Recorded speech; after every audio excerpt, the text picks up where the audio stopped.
नई दिल्ली के होटल संग्रीला के महागनी हॉल में आयोजित इस्पात सम्मेलन में लोहे और इस्पात उद्योग से जुड़े महत्वपूर्ण मुद्दों पर विस्तृत चर्चा हुई। कार्यक्रम की अगुवाई IIFA sustainable steel manufacturers association के अध्यक्ष योगेश मंदानी और महासचिव कमल अग्रवाल ने की। बता दें कि सत्र की शुरुआत हरित इस्पात प्रमाण पत्र वितरण के साथ हुई, जिसे केंद्रीय इस्पात मंत्रालय के संयुक्त सचिव वी.के. त्रिपाठी, NISST निदेशक परमजीत सिंह और आईफा अध्यक्ष योगेश मंदानी ने संयुक्त रूप से प्रदान किया।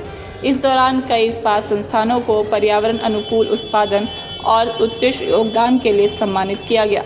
सम्मेलन में वी.के. त्रिपाठी ने गौण इस्पात क्षेत्र की बढ़ती भूमिका, ऊर्जा से संस्करण, प्रदूषण नियंत्रण और तकनीकी उन्नयन की आवश्यकता पर जोर दिया। उन्होंने उद्योगों को नई तकनीकों को अपनाते हुए वैश्विक प्रतिस्पर्धा में आगे बढ़ाने का आह्वान किया।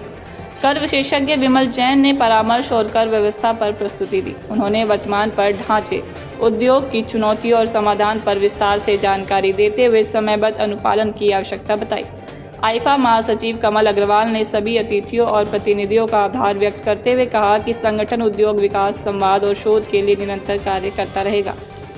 आईफा स्टीलेक्स में जो ग्रीनरी इन्वेंट हो रही है, इसके बारे में क्या कुछ बताना चाहेंगे आप? कितना इम्पोर्टेंट है ये आज के पॉल्यूशन वाली चीज़ों को देखते हुए?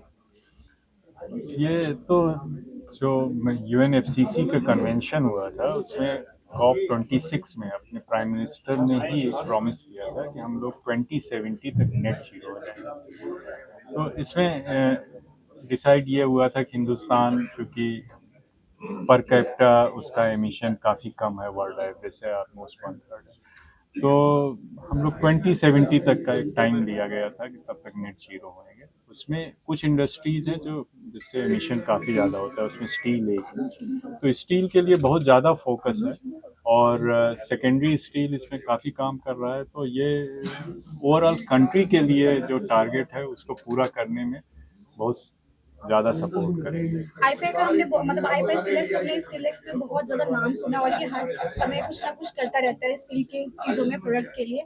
तो क्या लगता है ऐसे में इस कंपनी का और कितना फ्यूचर में क्या क्या ग्रोथ है?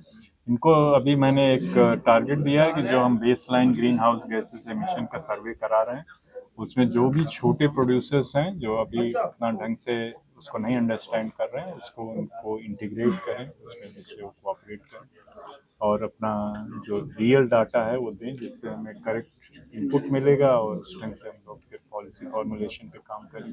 सेक्टर है, बहुत इंपॉर्टेंट सेक्टर है। 2% ऑफ GDP हमारी स्टील सेक्टर से आती है। 7% इंडस्ट्रियल आउटपुट मेरा स्टील सेक्टर से आता है।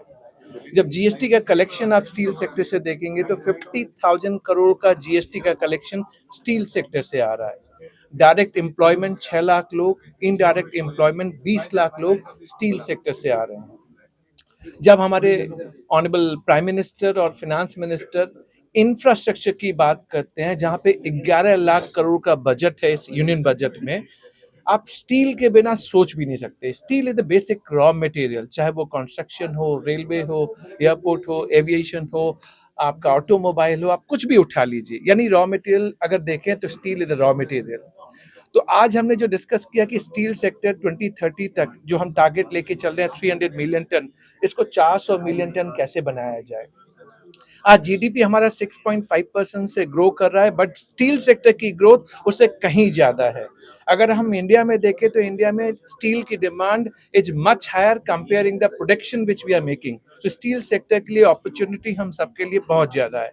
जो हमने मेन इशू आज जॉइंट सेक्रेटरी साहब से कन्वे किया कि स्टील सेक्टर में जब हम सेकेंडरी स्टील की बात करते हैं तो मेटल स्क्रैप एक बेसिक रॉ मटेरियल है, जिसके ऊपर GST में इश्यूज हैं। इश्यूज क्या है कि मेटल स्क्रैप जो सप्लायर है, हम उसको पेमेंट करते हैं, बायर जो होता है उसको पेमेंट करते हैं, और वो कई बार गवर्नमेंट को जमा नहीं कराता।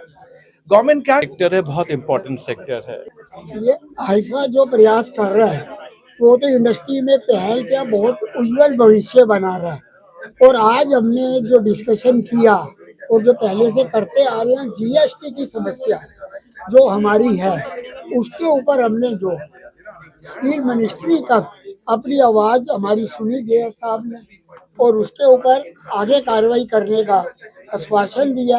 हमें लगता है कि उसके ऊपर कार्रवाई होगी, क्योंकि मैं स्टील मिनिस्टर साहब से भी मिला था परसों, उन्होंने भी ये कहा कि अभी आपकी समस्या वाजिब है, जो अरेस्ट करने की धमकी हमें बार बार दी जाती है वो उचित नहीं है। हमारा सिर्फ एक ही डिमांड है कि इंडस्ट्री को कैसे सेव किया जाए।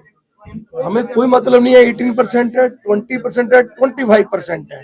हमारा मतलब ये है कि जो इंडस्ट्री आज हम बायर कर एज ए इनोसेंट बायर हम स्क्रैप परचेज कर रहे हैं, 3 साल में या 4 साल बाद आके डिपार्टमेंट बोलता है कि ये जो आपने परचेज की है इसके ऊपर हमें टैक्स नहीं मिला है, इसलिए आप रिस्पॉन्सिबल हैं। हम चाहते हैं सरकार से कि हमारी रिस्पॉन्सिबिलिटी कहाँ तक है वो फिक्स करके दें और कितने दिन की है।